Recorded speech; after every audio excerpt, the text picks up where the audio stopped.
I just want to say thank you for coming today, and I'm excited to have all of you here. The panel discussion today, as you know, is about women's health and youth advocacy. And our two guest speakers are Sharon Cozy, who is the Director for Youth Services for the town of Manchester. Hello, Sharon. And Donna Cameron, who is a nurse for ECHN, and she's a breast health advocate. Is that right? Yes.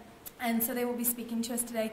So we're going to listen to Sharon first, and then we'll hear from Donna after. So thank you very much for coming. Hi, everyone. Thank you for having me. I'm excited that Rosalind asked me to do this and talk to you guys about youth programming in Manchester in the state of Connecticut. When I think about it in relation to the book that we all read, I think about Henrietta and her kids and the lack of services that they had, really. Her as a child and then her kids, and even her grandchildren. And it's not really like that anymore. There are much more programs and services in place for children and families. And most of the programs and services today are designed to keep families together and connected as much as possible by offering education, prevention, evaluation, and intervention services. So today you'll find police, schools, youth service bureaus, other youth service agencies, and parents all working together to coordinate programs and services and achieve the best outcomes for kids. Connecticut Youth Service Bureaus operate under state statute, and there's about 101, I think, youth service bureaus across the state. We have the responsibility to assess the needs of youth, identify gaps in services, coordinate services for youth to fill those gaps, and to avoid duplication of services. According to our regulations, we shall be the coordinating unit of community-based services that provide a comprehensive delivery of prevention, intervention, treatment, and follow-up services to help youth become productive and healthy members of the community. We shall provide, but don't have to provide, and aren't limited to providing the following services: individual and group counseling, parent training and family therapy, work placement and employment counseling, alternative and special education opportunities, recreation and youth enrichment program, outreach to programs to ensure participation and planning by the entire community, preventive program including youth pregnancy, youth suicide, violence, and alcohol and drug prevention, and other programs that develop positive youth involvement. So this really leaves the door wide open for us and the things that we can do. So you'll find that the different youth service bureaus across the state offer different programs and services. So Manchester is going to look a lot different than, maybe the Youth Service Bureau in Ashford, based on our size and the needs of the community. In addition to the direct services, we have administrative core functions that we also need to adhere to, which involve research, resource development, community development, and advocacy. So in Manchester, we provide a variety of prevention and education and positive youth development programs for youth from birth to age 21. And those programs are available to Manchester residents and or students, youth that go to school in Manchester. So when I talk about positive youth development, it's kind of like a buzzword for us. You hear it a lot. What that means is as an intentional approach to engage youth within the community, the school, their peer groups, and their families. It's really about engagement and building relationships. We try hard to recognize and enhance individual strengths within the kids and foster their leadership skills. The research tells us that positive youth development, the research around positive youth development tells us that young people may have fewer behavioral problems and may be better prepared for a successful transition to adulthood if they have a variety of opportunities to learn and participate at home, at school, in the community, and in their neighborhood. So some of the elements that can protect young people and put them on the path to success include family support, caring adults, positive peer groups, and a strong sense of self. So a lot of our groups are really focused on group dynamics and getting the kids to get to know each other and getting them to know the facilitators.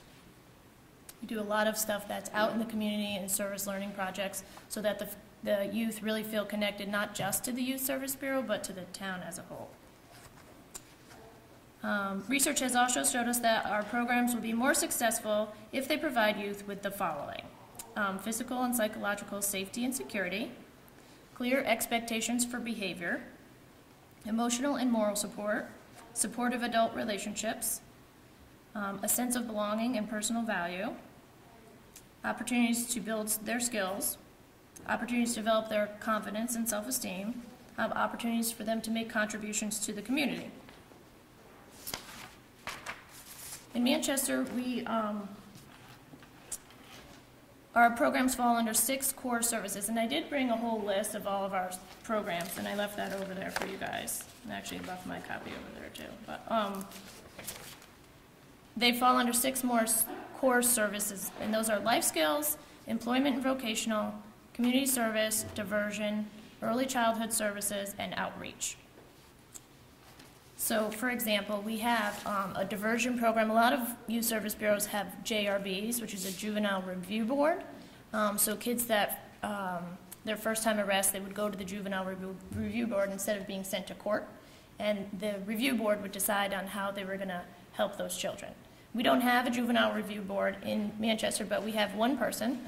Her name is Beth Mix, and she is stationed at the police department, and she acts as our juvenile review board. So any youth in Manchester youth that is arrested for the first time, the police officer has the option to send that youth to Beth instead of sending him or her to court. And most often they do, unless it's a real serious offense. And then Beth will work with the youth and their families to try to provide them some other alternatives and opportunities and things to learn from their mistakes. And then if something else happens, then they would have to go back to court. Beth also has a program for fire starters, so kids that are involved in setting fires, they get sent to Beth as well, and then she is involved in placing them in counseling or getting them the services that they need. We also provide a lot of our positive youth development programming. We have a girls circle group for young girls, and it's like middle school, high school age girls, and they come to the group, and it's 10 sessions, and they have an opportunity to develop themselves within the group dynamic and with the facilitator, and they're learning different kinds of like life skills. We have a boys group that's very similar, only it's for boys. We have a Strengthening Families program in which it's evidence-based and research-based. So there's a curriculum. My staff have all been trained in it, and the parents come in. We have a big dinner, some conversation, and then the parents and the kids sort of split up, and they each go to their own group, and then they come back together. They have homework, and that again is an 8 to 10 week program. We also have a lot of programs we'll go out and we'll do in the school. We do a lot of coordinating efforts with the schools and the police department, with ECHN, Family Development Center, so with other youth-serving organizations. But we will go out into the schools and offer groups there. We have a pretty nice sized building with a teen center where the kids can come after school and they can utilize the teen center. We have discussion groups. Typically we focus mostly on middle school to high school kids, but we recently hired an early childhood specialist, and she's focuses on the younger kids, birth to 8. She's very well connected with the preschools in town and with the Board of Education. So she'll do professional development programming for preschool teachers in town. There's about 20 preschools, private, public, and parochial in Manchester. So she provides training for them, training classes for their parents, groups for the kids, and she helps the schools with the kindergarten registration, so transitioning the kids from preschool to kindergarten. Through that program, through our early childhood department, we also have a huge council called our School Readiness Council, and we have an early childhood plan that focuses on 3 areas of development: health, education, and family support. And you may have seen around town 95210, that's the town's health and wellness initiative. And every number stands for something different that the kids should be doing every day. So it's 9 hours of sleep, 5 servings of fruits and vegetables, 2 hours or less of screen time, 1 hour or less of, did I say screen time? Exercise, right? Thanks, Rosalind. See, Rosalind knows. 0 sugary beverages. So that's our message that we were trying to get the town kids and everybody to embrace. You'll see it a lot of places at the grocery store. It's on the back of every school menu. It's in a lot of the churches. So we do a lot of collaborating with the town. That's what's really important. for the kids. We also, I'm just checking to see, we also oversee the Youth Commission, which is a commission of 24 appointed high school students. They're either Manchester residents or they go to school in Manchester. They're appointed by the Board of Directors and they report directly to the Board of Directors. So they're a part of town government and they're involved in making decisions regarding the youth in town. They also have a fund of money which they supply for. They give little mini grants so different organizations in town can apply for grants to do programming with the kids. So that's just a quick overview of some of the things that we do. We do a lot of case management. We have a lot of kids that will come in and just ask for help that have been, connected with us. We do a lot of referring out for counseling. We don't do any direct counseling in my building. One of the other big things that we do that I just want to mention is we have a summer youth employment program. So kids sign up online, they have to apply, and if they get in, we teach them, we have a week of like a curriculum that teach them employment skills, and then we send them out to work for the summer, and they get paid through a grant that we get through Capital Workforce, that they can go out and they actually work. They have a job and they get paid. So it's a really great program, and it really helps the kids to build their skills. Are there any questions about any of the things that we do? Programs that we offer? Yes. You'll pass out pamphlets for the program you just finished talking about, the kids. Absolutely. Working. Yep. Yeah, okay. Good afternoon, and thank you so much for letting me be here today to speak to something I'm so passionate about. My name's Donna Cameron. I'm the Women's Health Nurse Navigator for ECHN.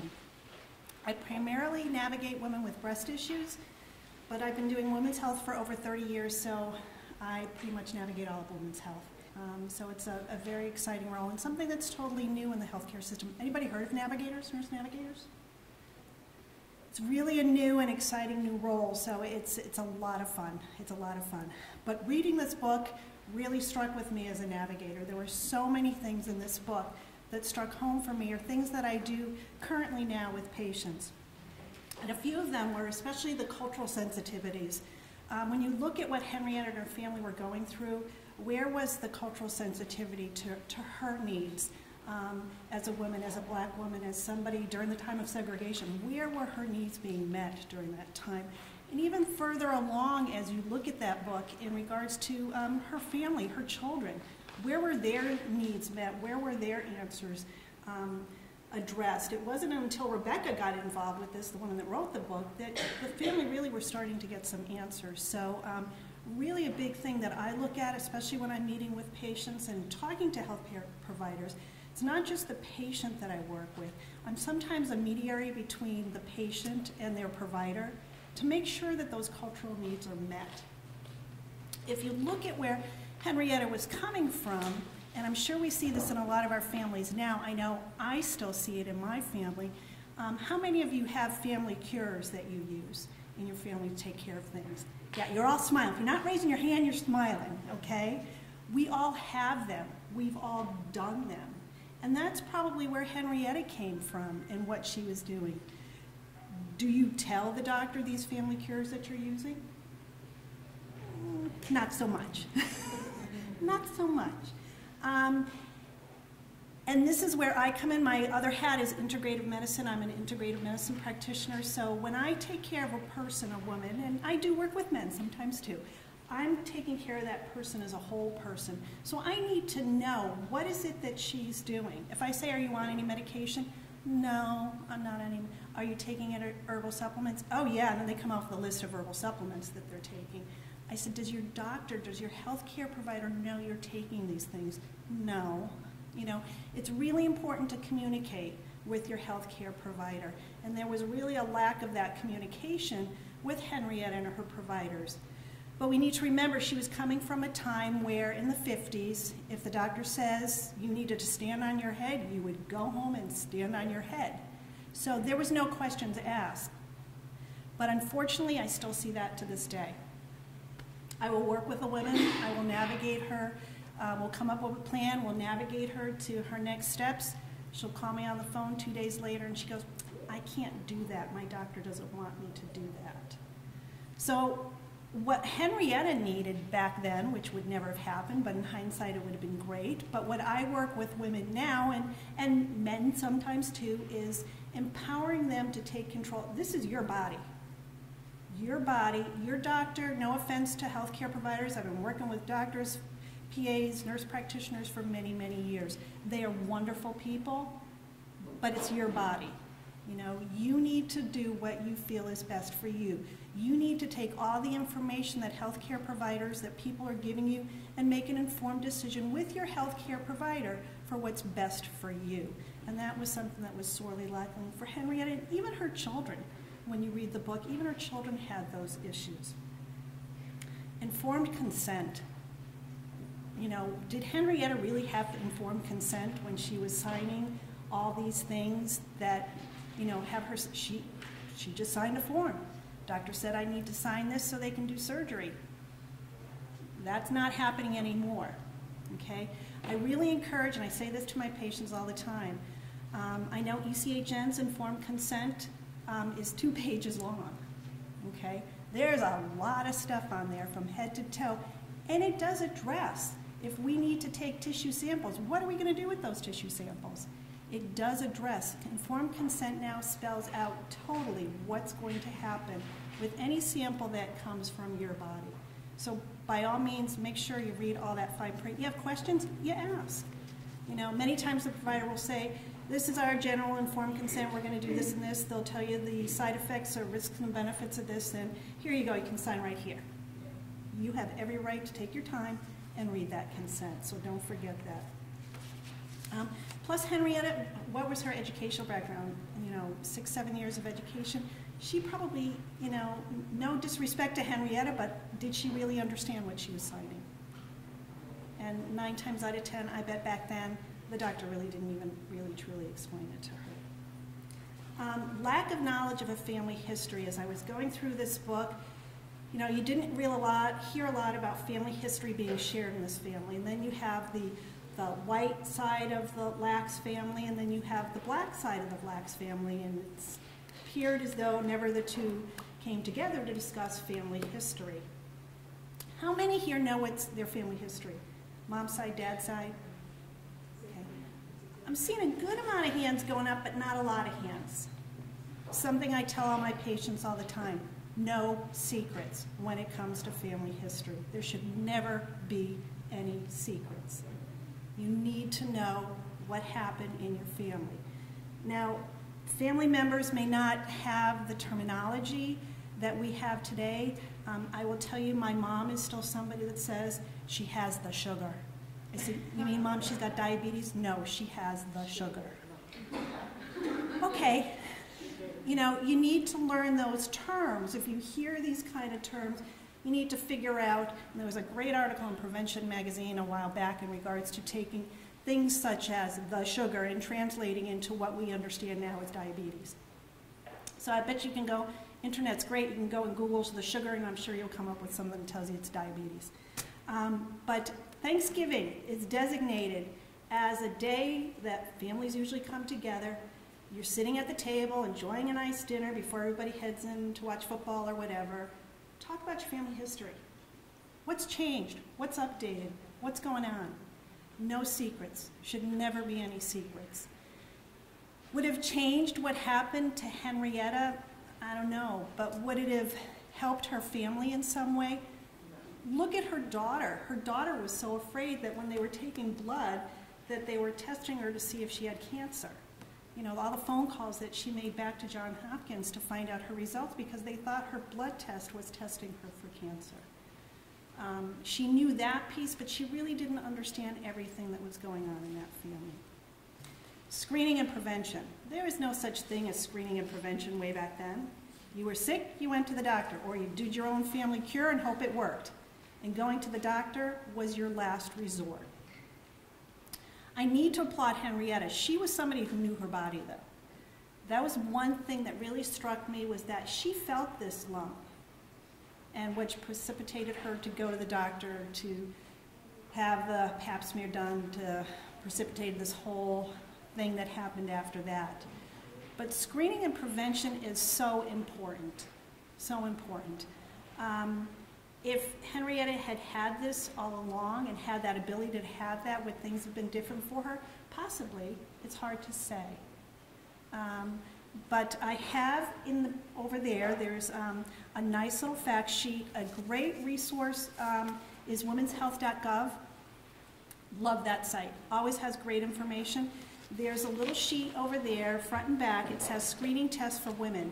It starts at age 18 and goes all the way to age 65 and older. It breaks it down to everything: your blood pressure, your bone mineral testing, breast cancer screening, mammography, your pap smears, everything from soup to nuts that you need to know. And I didn't forget the men. There's one for the men over there too. Didn't forget the guys.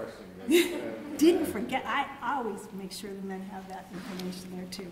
So there's screening tests, and it's the same thing. It breaks it down into the different age groups, so you know what's going on. Now remember, these are guidelines. They're basic information, and things are changing all the time. But this is really the best thing that I have seen that gives you some great information so that you can stay on top of those screening and prevention exams that you really should have. Pap smear. One thing, Henrietta had pap smear. Pap smears go way back to I gotta get the date right here, 1920s. Pap smears were developed way back in the 1920s. So they were available when Henrietta had all these issues going on. Since World War II, pap smears, since 1943, around there, pap smears have been like the gold standard of detecting cervical cancer for women. So that's been around for a long, long time. Now, are things really confused now for women? Are you confused when you're supposed to have your pap smear done? Women, no. It goes back and forth all the time. First it was you need to have it done every year. Now it's no, you have it done every 3 years, and now it's maybe every 3 to 5 years. Talk to your healthcare provider. Find out when you need to have this done. There's certain little criteria as to when it would be either 3 years or 5 years. But definitely talk to your healthcare provider. For many women, they use their OBGYN, their gynecologist, as their primary care doc. I've read some things out there that says, since you don't need to have the pap smear done every year, you don't need to have an internal exam, and you don't need to do X, Y, and Z. As a navigator, I'm saying, I don't agree with that, I'm sorry. You still need to see a doctor every year, have an exam done. Your gynecologist does that breast exam, checks you all out, see what's going on. It's still important. If you have insurance, you're paying for it. It's a screening exam, you're paying for it.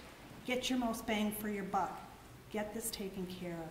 It could pick up something that may be minor, that could be easily treated and prevent what happened to Henrietta. HPV. Everybody's heard of HPV? Oh, I'm sorry. Now, if pap smears have been able to detect cervical cancer since the 40s, how did it take so long when you figure out that many cervical cancers are caused by human papillomavirus? That we didn't know a lot about the human papillomavirus. Now, and I remember reading that in the book a little bit, but it wasn't, nobody thought a lot about that back then. Now it's with more research that's being done. It's like now HPV is, you hear about human papillomavirus all the time. You can't turn on the TV just about without hearing about it or reading about it in the news. So it is the big hit that's right now. And I remember I was working in the hospital at the time when the new HPV, the Gardasil, was the first HPV vaccine that came out. I am a strong advocate of that. I think it's important to have that done. By no means, I've had debate with parents, and they said, so you're saying I should get this for my child, so now I'm going to condone for them to have sex. I said, I'm not saying that. I'm saying it's a vaccine just like any other vaccine that you're giving your child. I used to equate it with measles, but now people aren't vaccinating their children for measles anymore. You know, it is a vaccine. It serves a purpose, and it's very important. It's covered by the insurances, and even for people that find that it's not covered by the insurances, these companies that manufacture this vaccine will work with families. And I've gotten scholarships for women, and they've had it totally written off. They've got their series of 3 shots and totally written off. How long does it take to diagnose? The HPV? Yeah. A woman can have, when a woman has her pap smear, it's a separate test that can be done at that same time that the pap smear is run, and they would know as soon as the pap smear results come back. So sometimes with pap smear results, it takes about a week or so.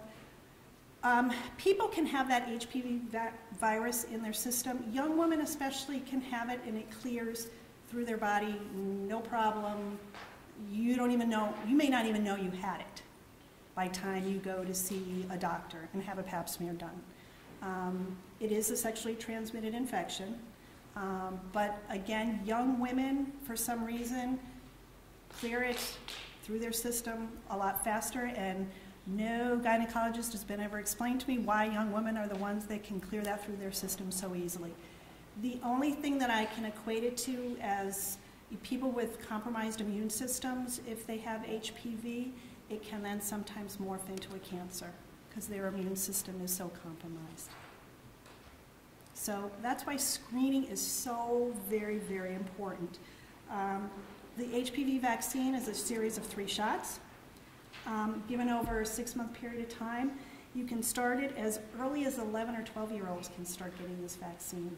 And I think that's what kind of freaks out parents when you tell them an 11 or 12-year-old can have this vaccine. But having worked in OB and having been in the delivery room with a 14-year-old, you know, it's probably not a bad idea to consider an HPV vaccine at some point in time in that adolescent period of time. It can be given up to age 26 for young women, and I think around the same age for young men is when they usually say you should get it before you reach that age, that bewitching age. Mammogram. Nothing was really mentioned much about mammography in this book at all because of Henrietta's diagnosis, but mammography unfortunately gets a bum rap many times too. But it is still the gold standard that we have for detecting breast cancer. I'm still an advocate for it. It works. I've seen it work. Again, the recommendations have gone back and forth and say that women don't need to have a mammogram done every year. They can have it every 2 years. They can have it every 3 years. Again, it's a decision that you need to make with your healthcare provider based on your family history, so why it's so important to know your family history. And a lot of women think that they don't need to be concerned about their dad's side of the family history when it comes to breast cancer. That's just as important as your mom's side of the family too. Okay? I've had women say, I don't have to worry about getting breast cancer. Nobody on my mom's side of the family has had it, but just about every single woman on my father's side of the family has had breast cancer. No, that is a little bit of a red flag to us at that point in time. Your dad's side is just as important as your mom's side. Okay? But mammography's been around for a long time, started in 1913. Okay? Way back when a doctor saw that he could see breast cancer on a chest x-ray. So it's been around for a long, long time. In the mid-1960s is when mammography became recognized as a good screening tool for breast cancer. In 1976, the American Cancer Society said, yeah, women should be having a mammogram. We highly recommend this as a screening tool to detect against breast cancer. And in 1992, Congress even mandated a quality standard saying that, yes, all women should have access to mammography for an early detection tool. Things have changed along the ways. The technology has gotten better. Has anybody heard about the 3D mammograms? Okay, it's the latest, greatest. Everybody wants it because it's the latest and greatest. It's good. I talk to my radiologist about it all the time. They said, it's good. But again, it's a new technology, so let's see how this develops. What about ultrasound, breast ultrasounds? Okay, breast ultrasounds are great. They do not take the place of mammograms. Mammograms should always be done first, unless it's a young woman under the age of 30, because her breast tissue is considered dense. Ultrasounds are the best thing for her to have would be an ultrasound. But we've got great tools that we can use. You've got pap smears, you've got checking your blood pressures, you've got checking your blood sugars, cholesterol, having a mammogram. These are all great screening tools that we have now that unfortunately Henrietta didn't have way back when.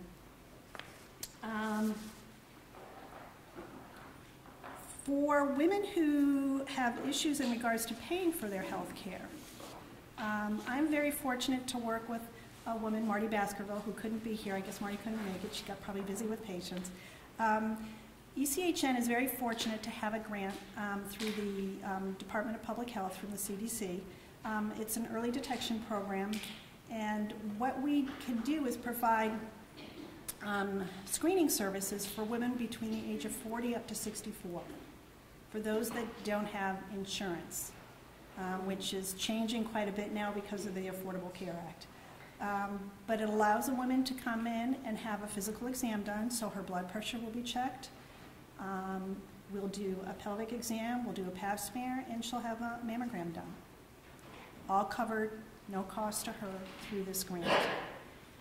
If for some reason the woman has something that's picked up on her pap smear and she needs additional testing done, or there's something that comes about on her mammogram, the grant also covers that too. And we can take it up to the point of her being even diagnosed. If she is diagnosed with breast cancer, we are able to then turn this woman over to get full insurance coverage, so her care will be covered and she will not have to worry about anything. So getting into some of these programs that we still have has been a godsend for many women that I've worked with, because their big fear is, I don't go to the doctor because I don't have money to pay for these things. And if something's wrong, I really don't have money to pay for something if something seriously goes wrong. The Affordable Care Act has kind of changed that a little bit for that grant. So we're working on making some changes with that grant. And one of the changes, which would have been great for Henrietta and her family, is we're actually looking at a new model, and a lot of places are looking at a new model to actually bring the care to the home, to a home environment area, to the church setting. I mean, we won't be setting up doing pap smears and mammograms there, but we'll at least be engaging these women in to get their blood pressures taken, to do an initial intake to see, are they a smoker? Can we help them with stopping smoking? We'll do a blood sugar test on them. We'll do a cholesterol check on them. So it's a way to get these women into the system and engaged, and realize that we can help you with this. We have funds, we can help you with this process. You're not alone. Somebody's going to be here to help you along the way. If Henrietta and her family had had that back then, I wonder how differently, things would have been for Henrietta and her family. But I think those are the biggest things that I wanted to touch base with you tonight. So be advocates for yourself too when you go to the doctor's office. You've got to remember too, is unfortunately, healthcare providers, they're in the business of taking care of people, but it is a business. You do have a beginning and an end point to your exam time and when you go see your provider. So make the best use of that time. You're paying for that. Even if you're not paying a copay for that, you're paying the insurance premium, you're still paying for that service. So get the best bang for your buck. Go in there with a game plan. Okay, pick like 3 top things. I've got X, Y, and Z going on. I really need answers to these things before I walk out this door, or at least a game plan on how we're going to address these things. Get things in writing from your healthcare provider. Make sure, if you're better with written things, I know some people are visual people, some people are, they have to write it down, or they do better bringing a family member with them who can take notes. Whatever it is that makes you feel comfortable, makes you feel that you're getting the best care that you can from your healthcare provider, that's what you need to do. Does anybody have any questions? Yes. Will they ever, like the HPV vaccines, I know it's after 26, but do we still ever come out with another vaccine for adults? Probably not, because the fact that, how did the doctor explain it to me? At that point already, you're much older, and the benefit of that vaccine is really not going to, it would be like giving you water. It's not going to do anything for you at this point.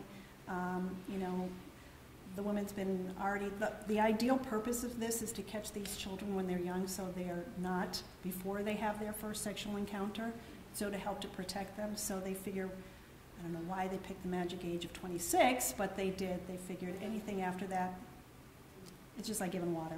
Yeah, I never understood that, because obviously the virus is in a lot of people's systems and it doesn't go delay, why kind of 26? I mean, obviously, you're trying to get them before their first sexual contact, but it's kind of like an adult occasionally needs a measles booster. And I'm sure down the road they are going to look at this because this HP vaccine is really on the cusp of vaccines. This is really new. This is a really, really new thing. So like when polio and measles and everything came out, like whooping cough, people are getting pertussis now like they never did before. So they are starting to reevaluate these things, and I'm sure there will come a time that they're going to reevaluate and say, okay, is there a benefit then still of doing this past that magic age of 26? But I think there hasn't been enough studies yet to really determine the pros and cons and benefits past that. We can't tell when someone gets the virus because it has to be. What they've been doing is they have done some great research, and they have seen that it has been effective. These women, young women that have gotten the vaccine are now at that period of time where they're getting their pap smears done on a pretty regular basis. They're following these young women, and they're seeing that they have yet never had HPV in their pap smears. So I think over a period of time, they will end up looking at this a little bit more and saying, you know, we need to make some adjustments to this.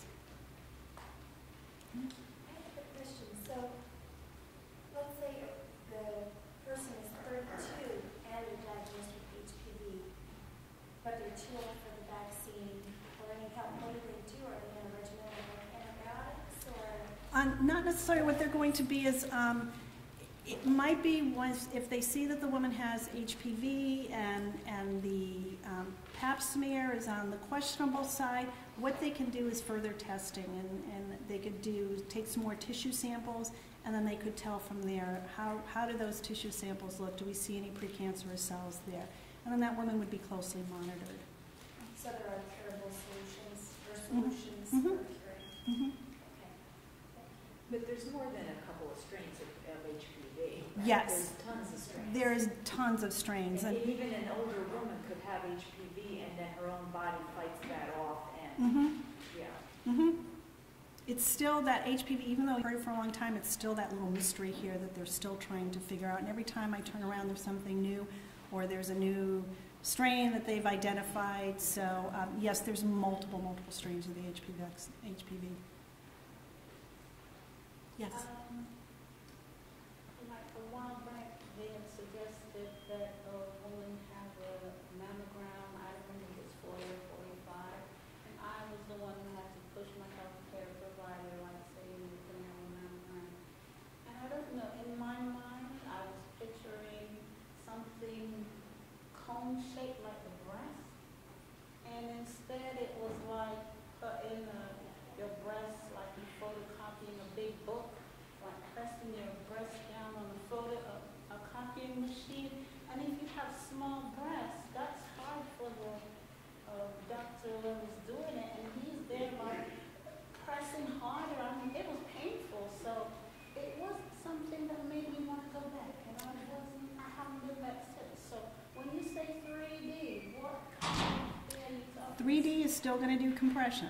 Okay. Unfortunately, there's still no good way around this. And men have mammograms too, you know. I've had men come in and have mammograms too. So don't think you guys are, if they find men have a lump, we've had men at my facility who have had mammograms done and have had breast biopsies done too. I have helped to navigate a young man who was in his late 30s who had breast cancer. It is uncomfortable. It's still the same machine. The best way, because unfortunately the best thing to do is to compress that breast tissue, because, and a man did develop that machine. You know, a man developed that machine. Nothing against the men here, but a man did develop that machine. A man did develop that machine. Unfortunately, they do have to compress the breast, but still the mammography is still the best thing. And I'm glad you brought that up in regards to the age. In the state of Connecticut, we are very fortunate. Between the age of 35 and 39, a woman is entitled, and it would be covered by her insurance, for a screening, one screening mammogram to be done during that period of time. Starting at age 40, the recommendation is still to have a mammogram done every year.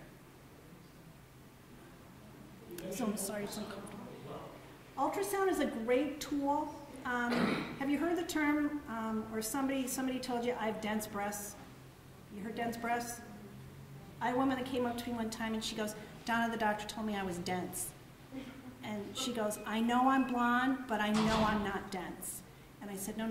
Let's go back and look at your report here. Your breast is dense. You have density in your breast. She goes, oh, okay. On mammography, when you look at the images for mammography, density, which is that glandular tissue, is going to show up as white. So the radiologist, when the radiologist is reading that mammogram, they're going to look at that and see how much, what's the percentage or what's the variance of that white glandular tissue. Fat in the breast looks dark, but the glandular tissue looks white, and they consider that dense, and it goes to extremes. Women that have a great amount of density in their breast will many times be recommended to come back for what's called a dense breast screening ultrasound. And what the ultrasound can do, it's much more comfortable. Nobody's squishing the breast with that. No squishing with that one. What they're going to do, is using the ultrasound, and they're going to scan the breast. What they can do with the ultrasound, which is nice, and I equate the white area on the mammogram, that dense tissue, what the ultrasound can do, that kind of looks like, I equate it as fog. What the ultrasound can do is kind of cut through that fog. Because sometimes masses or breast cancers in the breast are white. So if you see a mammogram and all you see is white, you know, then it could be hiding something that could be an early breast cancer there. So ultrasounds are a great tool, a great tool. What are the red flag signs? When did you get a warning, a person, you know, a woman, when is she, or a male, when do they get the red flag themselves and notice this, you know? Some people, men especially, because their breast tissue is a lot thinner than women, and they can feel a lump, and go, I feel a lump there, and it just doesn't feel right. And, you know, they will sometimes let it go, and then finally say, yeah, I better get this checked out. And they'll get that checked out. Women can sometimes feel these lumps or bumps. I encourage women to know your breasts. You know your breasts. Some women have what I call BBs, busy breasts. They got lots of bumps in there. Okay? No offense, know your girls. Okay? Know your girls. Okay?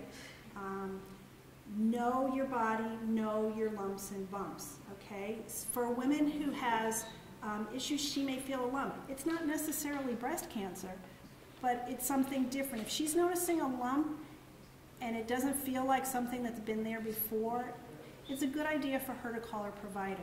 If she's seeing discharge from the breast, and not all discharge from the breast, sometimes it can be clear, sometimes it can be brownish like old blood, sometimes it can be bright red like blood, should be told to their doctor.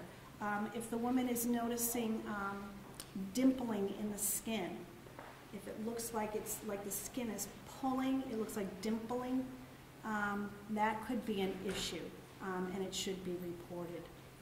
But most of the women that I work with who come in for, my office is located in an imaging center with ECHN, when we find something on the mammogram, at first they're like totally shocked, and then they feel guilty. Well, I do my exam and I didn't feel anything.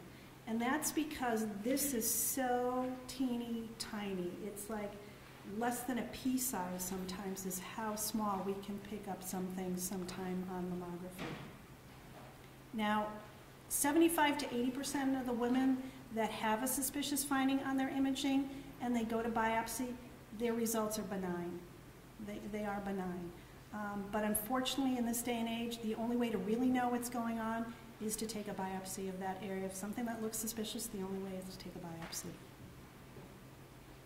Even with the new 3D, it still is not a true diagnostic tool that says, yeah, you've got breast cancer. We still need to get that biopsy done. Mm-hmm. I had one time I had this pain, swelling blood, it was painful, and I went and had a test and everything, and they told me that if it was cancerous, there's no pain. Well, good thing